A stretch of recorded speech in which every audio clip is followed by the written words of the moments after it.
Okay, our next speaker, Alex Boxhorn. I met a couple years ago. Alex is an icon at the summits here, has embraced us with a lot of really good stories along the way.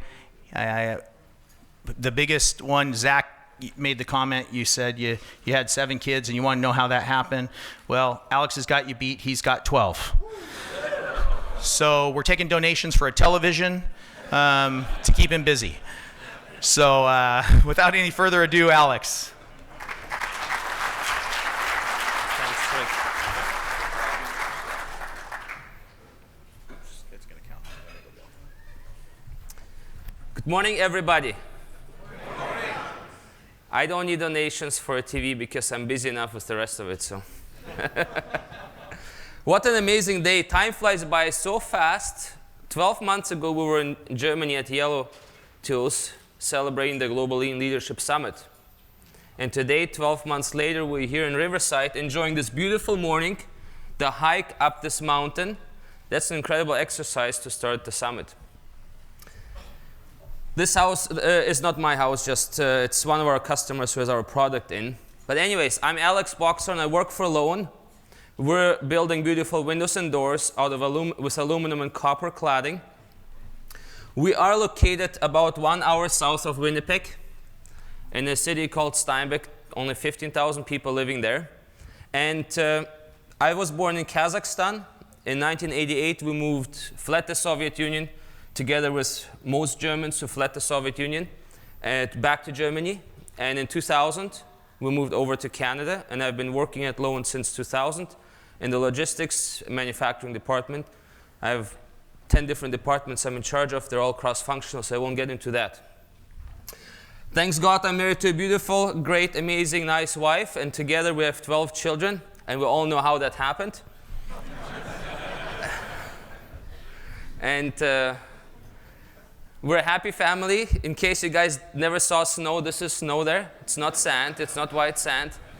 And we like to spend a lot of time together. Those are my oldest 8. I'm skiing in Canada. We do different things outside, enjoy life as a family together, and we're very happy to be one family. There's one surprise though. Anybody wants to guess? Number 3.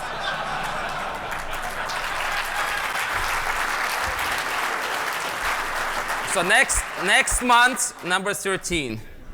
I had to convince my wife to take a picture. She knows I'm speaking, so. Anyways, that's about me. I want to give gratitude to Rick and Angel for hosting this beautiful summit. What an incredible day already. And I know them and their teams invested a tremendous amount of time to plan this. Want a round of applause for Rick and Angel and their team.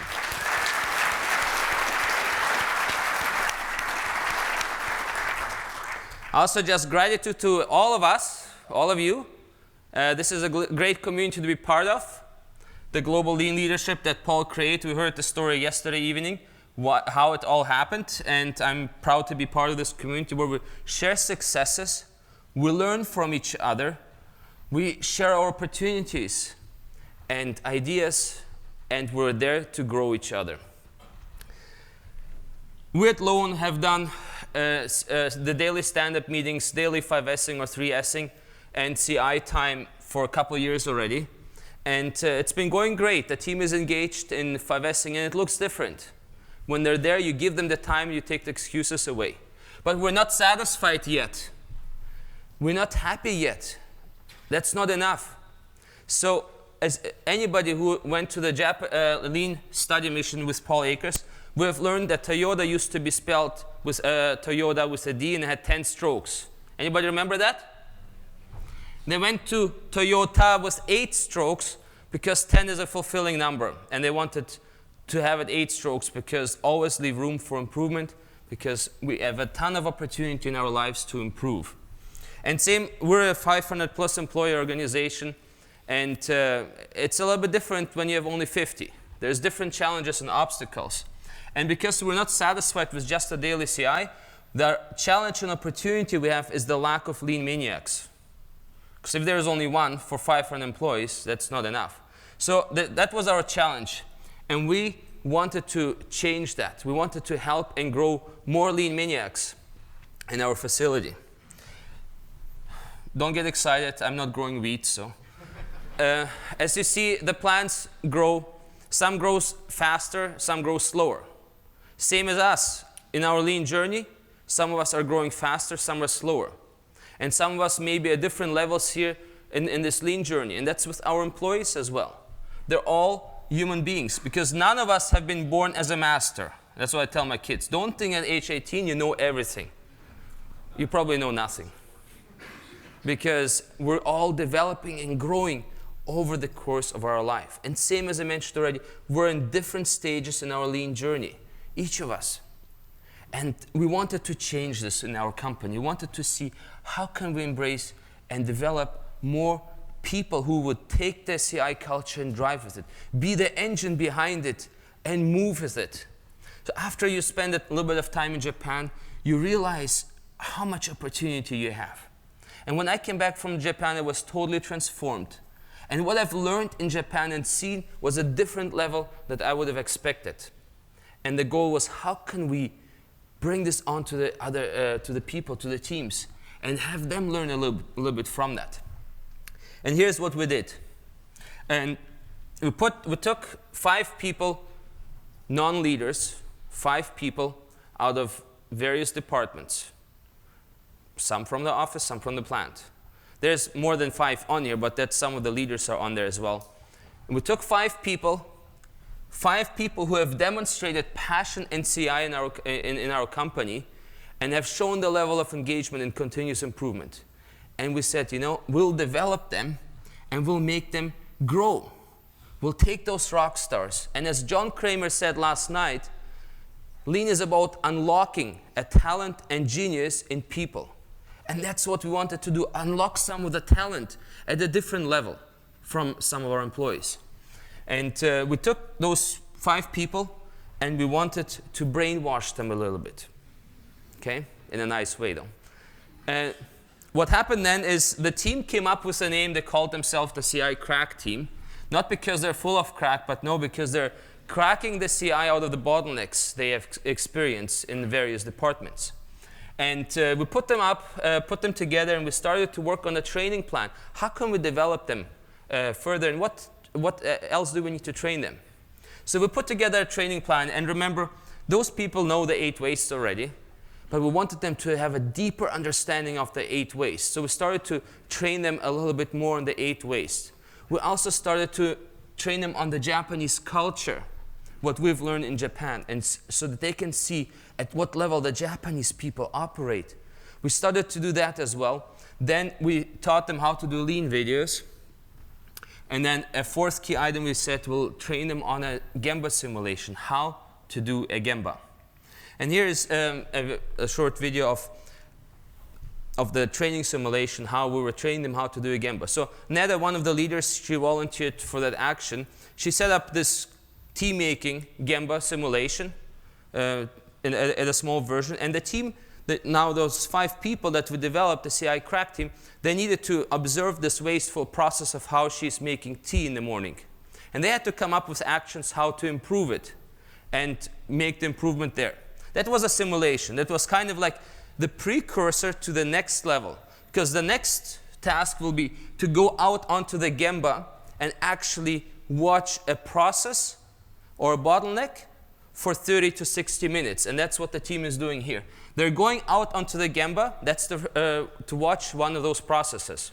They're spending about 30 to 60 minutes, as I mentioned, and they watch how the operator does everything. And in case you wonder, there's different people. We have actually, 6 months later, put together a second team with 5 more people, trained them up as well. So they're watching the process, and they discuss the observations with the operator together and say what they found.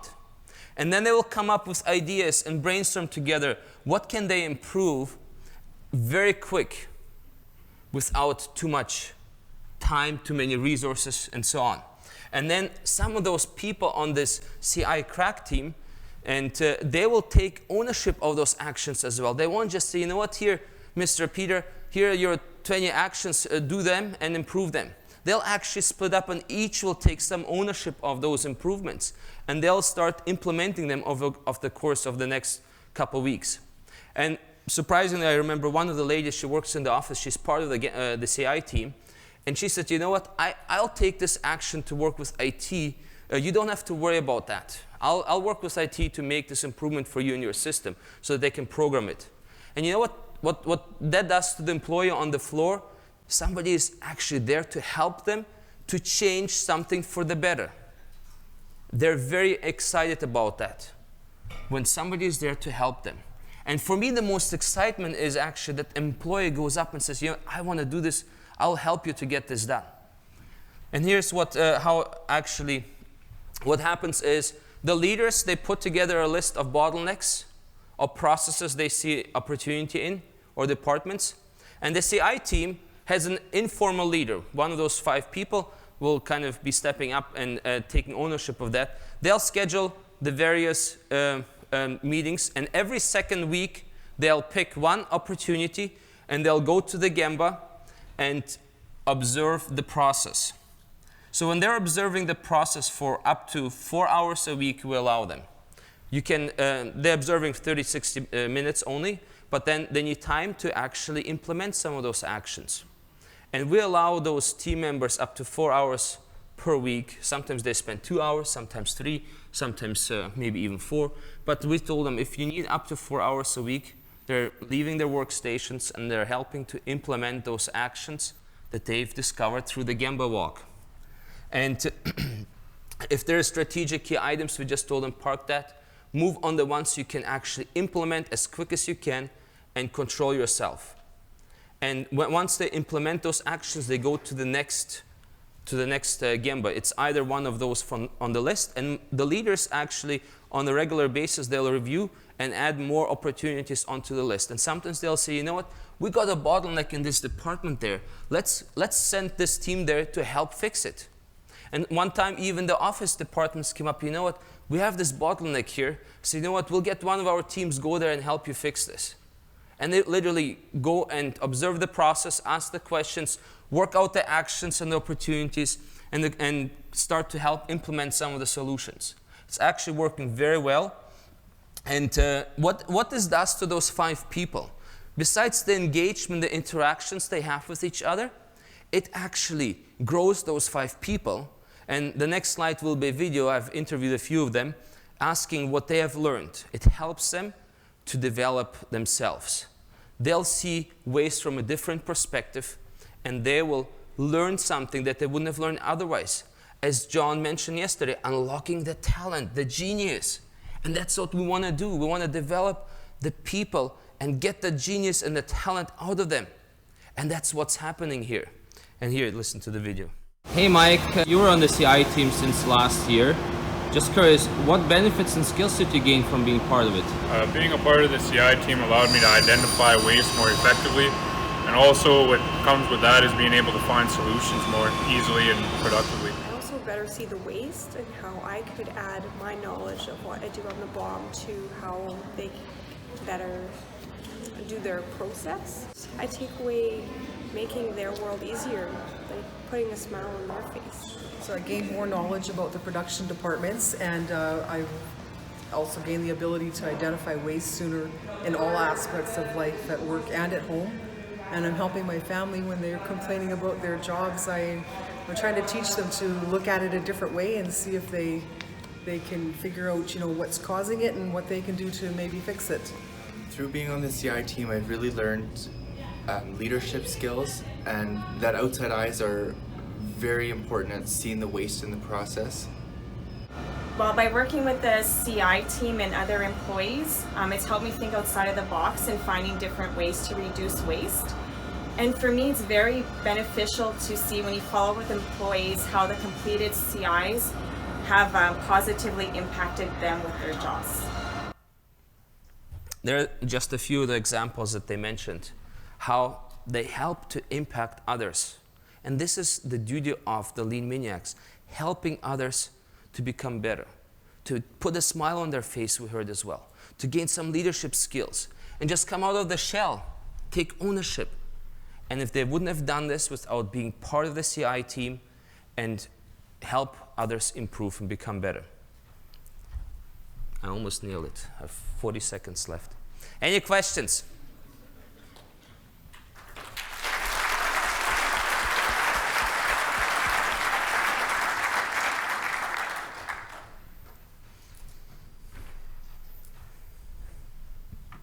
Questions?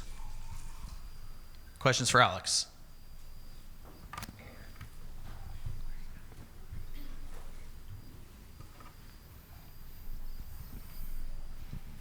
Alex, how did you go about choosing the participants on the CI team? I mean, what was it was a particular background or a particular experience, or how did you go about that? Good question. We looked at their engagement in the CI. We've seen people that have volunteered to do CI and have accelerated in that. They've been doing lean videos already too, helping here and there, and being positive about everything. That's how we choose them. We didn't actually put a posting up and see who wants to be part of it, but at that time, that's how we decided to choose the applicants.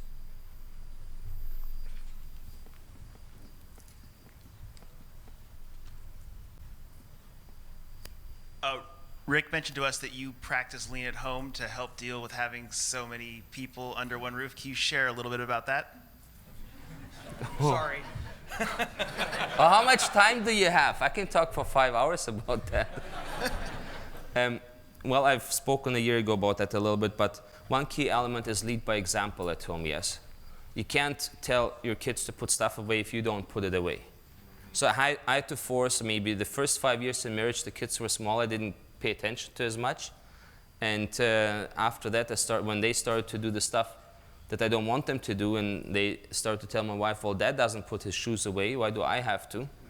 And that kind of made you start thinking. I'm like, okay, we're already having 5 kids, and if that keeps going, it's gonna be a mess. Yeah, it's gonna be a mess. Today, I can say if you walk into our house at any time, you won't really find any shoes in the foyer or jackets. It's all put away. That's one key approach, is to encourage them actually be intentional about stuff. When I see stuff on the floor, normally I would go and pick it up, but if I know somebody walked by, one of the kids walked by, and I asked them, you know what, didn't you see this sweater laying on the floor? Why don't you pick it up? So eventually they start to catch on that I'd rather do it the first time. And I have a boy, I have a very active boy.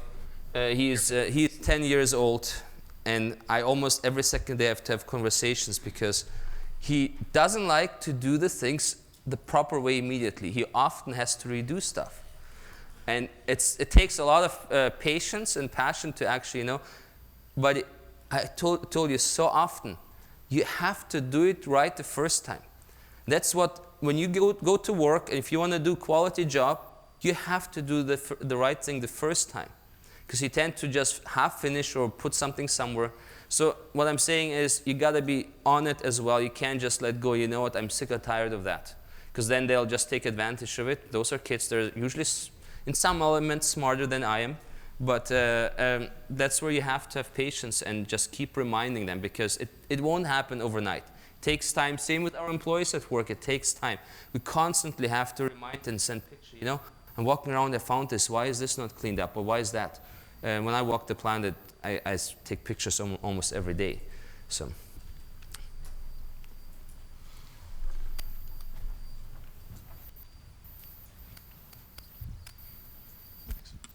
Hey, so sounds like a fantastic system. I'm wondering, whenever we start systems, like the first few iterations are a little choppy. So what did you learn? This is an assumption, right? But when that crack CI team went out to the floor, maybe the first 2 or 3 times, what were some of the big things that you learned from those initial attempts? Well, first of all, we initially planned to do 3 a month. We started, I've never maybe mentioned about this, we started this a year and a half ago in March 2018. And we started to do 3, we scaled it down to 2. It was a little bit overwhelming to implement those actions. The initial approach was the interaction with the team, with process operators. So we needed to make sure we prep them, that the leader who is in charge of that department preps them mentally a little bit, that somebody will be coming down there. They're not there to make your life harder or worse. They're there actually to improve your life at work, to make your workstation better. That was kind of the first key item we said, you know, we got to be careful with that because change is hard. We heard it this morning already. Yes, change is hard. And whether it's us or our employees, it's still, you can get onto defense too much. So that was kind of the key discovery we had made. Mark. How do you plan for the 4 hours off the line? Who takes their place, or how does that work with the line that's full? Well, good question. How it happens, there's only one per department, yes. We have a couple departments, and they pre-plan the meeting time. And when they're meeting, they'll arrange it with the leader.